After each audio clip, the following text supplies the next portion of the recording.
Brigitte Lahaie, Sud Radio, le Love Conseil. Eh bien, Barbara Paula, on va parler des bénéfices secondaires. J'imagine bien que vous savez ce que c'est, un bénéfice secondaire.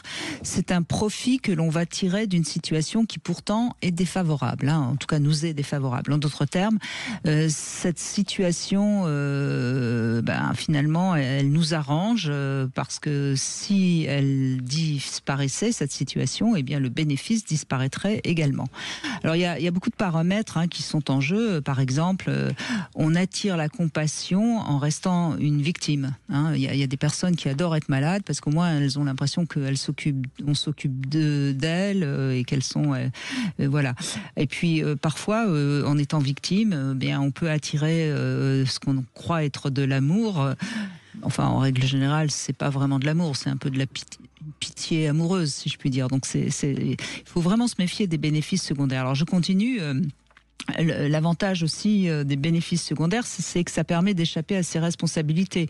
Après tout, si on est par exemple dans une relation toxique, si on considère qu'on n'a pas le choix, on a ce bénéfice secondaire de ne pas se prendre en main, de ne pas se respecter et d'être responsable de sa vie. Je continue. Donc, en général, il faut savoir que quand on reste dans une situation désagréable, on s'en rend pas compte évidemment, mais on y reste pour des bénéfices secondaires.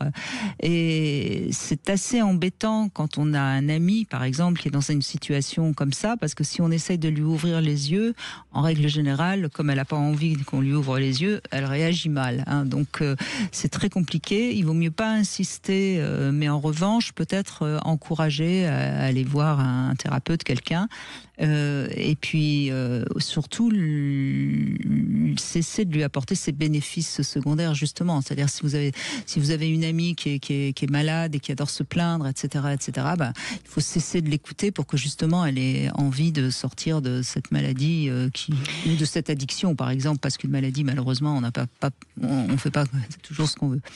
Ouais. Je pense que la victimisation, en fait, et les effets secondaires qui l'accompagnent, c'est un truc très à la mode et qui empêche souvent de passer le pas et d'aller vers autre chose. Et bien sûr, sans déprécier du tout les difficultés de certaines situations, notamment après des abus sexuels qui sont justement là où c'est on en parle énormément en ce moment.